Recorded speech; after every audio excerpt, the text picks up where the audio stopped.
Selamat sore kawan-kawan Ekuivalensi Nusantara. Assalamualaikum warahmatullahi wabarakatuh semuanya. Kali ini kita sudah ada di rumah daripada Haji Umar Said Cokro Aminoto di Surabaya tentunya. Nah, pada hari ini kita mau ngobrol, diskusi, sharing, santai-santai aja ya, kayak sarasehan gitu. Kita mau ngebahas yang namanya Sumpah Pemuda. Kan ini lagi Pekan Sumpah Pemuda nih, 28 Oktober 2020. Nah, pada diskusi kali ini sudah hadir bersama saya sendiri Afifah. Di sebelah saya persis ini ada Mas Galang. Mas Galang ini adalah dosen muda di Surabaya di Universitas Wijaya Kusuma. Surabaya ya Mas ya? Surabaya. Nah, kemudian di sebelah Mas Galang ada Gus Yusuf yang nantinya akan memberikan insight atau wawasan spiritual tentang Sumpah Pemuda. Kemudian di sebelah Gus Yusuf ada Pak Eko. Pak Eko ini merupakan juru kunci dari rumah Haji Umar Said Cokro Aminoto. Kemudian di sebelah Pak Eko ini seumuran lah sama saya, namanya Mas Ajra. Mas Ajra ini lagi studi di luar negeri.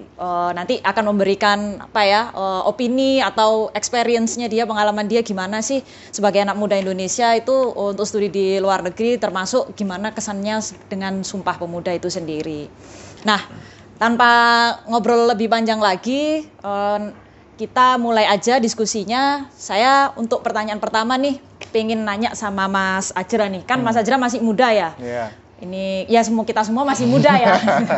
Kan umur cuma nomor aja gitu kan. Nah, yang penting ruhnya, jiwanya yang muda. Itu yang paling benar. Sama kayak Sumpah Pemuda nih kawan-kawan. Jadi meskipun Sumpah Pemuda ini sudah diproklamirkan lama sekali 1928, tapi kita tetap harus memudahkan Sumpah Pemuda meskipun umurnya sudah lama sekali. Nah, kembali lagi ke Mas Ajra, sebagai generasi muda yang lagi sekolah atau studi di luar negeri, kira-kira masih merasakan nggak sih semangat Sumpah Pemuda? Semangat Sumpah Pemuda masih saya rasakan, tapi mungkin tidak sebesar ketika kita di sini, ketika di Indonesia. Sebenarnya hal tempat itu juga bukan masalah juga kalau kita mengetahui bagaimana cerita di balik Sumpah Pemuda ini, bagaimana pemuda zaman dahulu bersama-sama mencetuskan 3 hal yang menyatukan anak-anak bangsa oleh Muhammad Yamin di Kongres Pemuda pertama, Pemuda kedua. Itu menjadi semangat yang harus kita koar-koarkan terus-menerus sampai generasi yang akan datang. Itu menarik sih, karena memang seperti yang kita ketahui bersama bahwa inisiator Sumpah Pemuda atau Kongres Pemuda itu adalah mereka-mereka yang lagi studi di luar negeri ya, khususnya waktu itu lagi di Belanda, sehingga mereka-mereka yang lagi studi di luar negeri punya rasa kebangsaan yang sangat luar biasa. Mereka punya media majalah waktu itu, tapi saya lupa ya judulnya apa, terus dibaca ya oleh generasi muda di sini sehingga tercetuslah ide Kongres Pemuda itu. Jadi benar, malah seharusnya seperti yang disampaikan Mas Ajra, tempat itu sebetulnya nggak menjadi masalah ya. Jadi jiwa kita tetap harus Indonesia meskipun kita ada di mana-mana gitu ya. Mungkin juga terlihat jelas kalau misalkan seorang mahasiswa yang dulu mereka studi di luar negeri. Ketika itu kan zaman masih kolonialisme. Mereka sudah belajar di luar negeri saja. Itu sudah against the law, sudah beda dengan orang-orang terbiasa. Mereka semua orang luar biasa yang berkorban benar-benar di negeri kolonial tersebut, bukan yang di kolonisme, tapi negerinya. Kemudian ingin membebaskan negerinya, itu yang menjadi inspirasi anak muda. Terus kan gini ya Mas ya, sebagai anak Indonesia yang lagi studi di luar negeri, tentunya ya kita semua sih nggak mesti harus studi di luar negeri, tapi kita kan juga ingin merasa menjadi bagian dari warga internasional ya. Kira-kira apa sih, penting nggak sih kita selalu punya semangat Sumpah Pemuda ketika pertama kita masih muda yang jelas ya, kedua ketika kita merasa diri kita menjadi seorang international citizen, perlu nggak sih Mas? Menjadi international citizen itu tidak terlalu penting kalau kita tidak mempunyai akar yang kuat.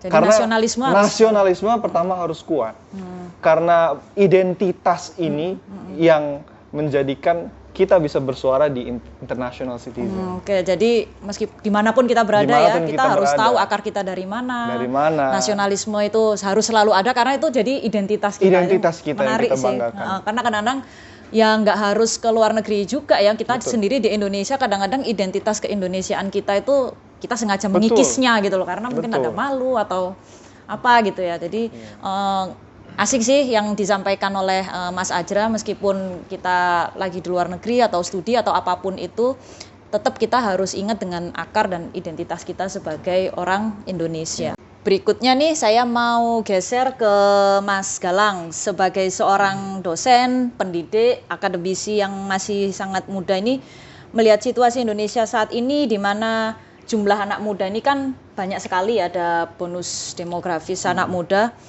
Apa sih yang sebaiknya dilakukan untuk melestarikan Sumpah Pemuda? Oke, terima kasih sebelumnya. Jadi tadi ditanggapi oleh Mas Ajra. Azra ini luar biasa memang terkait dengan dinamika pemuda di kancah internasional ya. Kalau menurut saya memang terutama saya di akademisi kebetulan di Wijaya Kusuma, saya melihat dan secara umum bagaimana potensi anak muda hari ini ya yang membedakan mungkin dengan masa lampau ketika Sumpah Pemuda. Memang ada challenge yang berbeda. Kalau di era 1928 persoalannya sama utuh. Artinya kita berhadapan dengan kolonialisme Belanda, katakan secara fisikly sudah nampak ya. Termasuk munculnya 3 gagasan penting kalau saya pikir itu luar biasa. Artinya tanah air Indonesia, lalu bangsa Indonesia dan bahasa Indonesia. Nah, itu yang akan coba kita refleksikan hari ini dalam 3 hal itu. Dan generasi muda hari ini saya kira memang satu sisi dihadapkan persoalan yang berbeda. Ada globalisasi dan ada bonus demografi tadi ya Mbak Alifah. Nah, saya ingin melihatnya begini. Ketika teman-teman mahasiswa, anak-anak muda itu dihadapkan kepada determinasi globalisasi, ada modernisasi dan lain-lain, termasuk disampaikan Mas Azra di depan, bagaimana ada international citizenship, artinya kewarganegaraan yang sifatnya globalisasi. Itulah challenge-nya hari ini, dan saya kira teman-teman mahasiswa itu harus mengambil satu poin yang sama, kembali lagi kepada refleksi 3 hal tadi, yaitu tanah air Indonesia, bahasa Indonesia, dan bangsa dan bahasa Indonesia. Bagaimana caranya? Menurut saya begini, melihat konstelasi politik akhir-akhir ini, bagaimana kemarin ada aksi demonstrasi dan lain-lain, saya kira nalar kritis teman-teman mahasiswa itu masih sangat kuat ya. Hanya saja memang perlu di level katakan saya sebagai dosen katakan atau mungkin teman-teman di Sivitas Akademika Universitas memberikan ruang. Jadi saya kira di bangku-bangku kuliah di universitas itu harus mulai bergerak melihat problematika yang secara real di lapangan, bikin diskusi seperti hari ini kita, lalu bedah politik sosial secara real. Itu mungkin yang bisa menjadi saluran bagi teman-teman mahasiswa termasuk anak-anak muda hari ini untuk bisa benar-benar menyelami apa makna terkait dengan persoalan-persoalan bangsa secara lebih real ya. Itu mungkin Mbak Afifah untuk melihat bagaimana potensi mahasiswa dan anak muda hari ini. Ya, jadi kalau dulu itu mungkin mudah dalam tanda kutip untuk menyatukan banyak anak muda dari beragam wilayah karena mereka punya satu musuh yang sama. Selain sama itu tampak ya, kelihatan mata ini ada orangnya, terus kelihatan banget mereka melakukan penjajahan. Betul. Sehingga itu dia punya semangat yang sama untuk melawan itu gitu loh. Sedangkan saat ini kan kadang-kadang musuhnya juga nggak kelihatan ya, karena musuhnya ya ideologi, perbedaan perbedaan pendapat. Betul. Dan saya kira memang tantangan di era dulu itu bagaimana aspek primordial itu dalam konteks Sumpah Pemuda hanya menjadi semacam identitas yang sifatnya physically. Ketika 1926 Kongres Muda yang pertama tadi ada Muhammad Yamin, ada Sugondo Joyo Puspito, ada Muhammad Tabrani, lalu 1928. Saya kira memang kita tidak bisa memungkiri Indonesia begitu sangat heterogen ya, perbedaan identitas sosial budaya. Tapi yang harus kita ambil pelajaran dari generasi muda masa lampau, bagaimana perbedaan identitas sosial itu tidak menjadi sebuah sekat ya. Dan saya ingin mengatakan secara lebih teknis kembali, di bangku kuliah di universitas saya kira sebagai laboratorium mini Indonesia katakan, saya kira teman-teman yang memiliki latar belakang sosial yang berbeda itu harus memang dijembatani melalui sebuah organisasi, dijembatani melalui sebuah kegiatan-kegiatan sifatnya aktivitas mahasiswa melalui UKM, termasuk dalam hal pemberian peran kerja yang sama, pemberian bobot kerja yang sama dalam bangku kuliah dan lain-lain. Saya kira itu yang harusnya memang universitas maupun kami di akademisi itu memberi keterbukaan itu. Jadi sehingga teman-teman mahasiswa tidak lagi melihat perbedaan sosial itu menjadi sekat-sekat ya. Kalau menjadi sekat-sekat, menjadi pertentangan, ini kita kembali makin lagi. buncing ya. Iya, ini akan kita terjatuh di persoalan yang sama nanti. Karena kita sudah punya cermin yang bagus di 1928 itu. Mungkin itu. Jadi harus ada kegiatan yang itu mengumpulkan banyak orang bersama, mereka punya hak suara yang sama. Ya, punya dikasih media untuk berkarya yang sama sehingga perbedaan-perbedaan itu tidak lagi menjadi fokus. Tapi kalau kita punya kegiatan yang mengumpulkan orang-orang dari kelompok yang berbeda-beda, terus kita punya tujuan yang sama, rasanya itu akan mudah ya untuk mewujudkan kembali semangat Sumpah Pemuda tahun 1928. Terima kasih Mas Galang. Oke, berikutnya saya mau geser ke Pak Eko selaku juru kunci dari Rumah Cokro Aminoto, juga sebagai tokoh masyarakat di daerah Peneles ini di Surabaya. Bagaimana sih Pak kira-kira pandangan masyarakat umum terhadap Sumpah Pemuda hari ini? Ya, pandangan dari masyarakat umum, saya mewakili sebagian dari warga masyarakat yang istilahnya kita ada legasi Sumpah Pemuda ya. Bagaimana kita ditinggali warisan Sumpah Pemuda, tentunya apa yang kita lihat kebetulan saya ini hidup di transisi antara Orla dan Orba.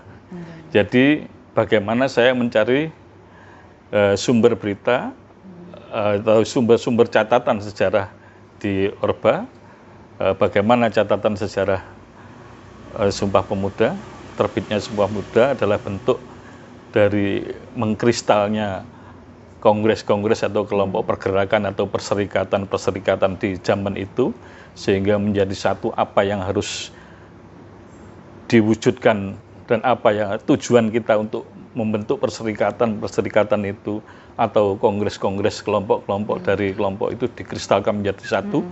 Tercetuslah Sumpah Pemuda itu adalah suatu legasi yang menurut warga masyarakat itu sangat-sangatlah penting. Itulah ujung tombak di mana terwujudnya sebagai bangsa dan negara Indonesia ini kita menjadi wujud dari bentuk bersatunya di antara perkumpulan-perkumpulan pemuda waktu itu menjadi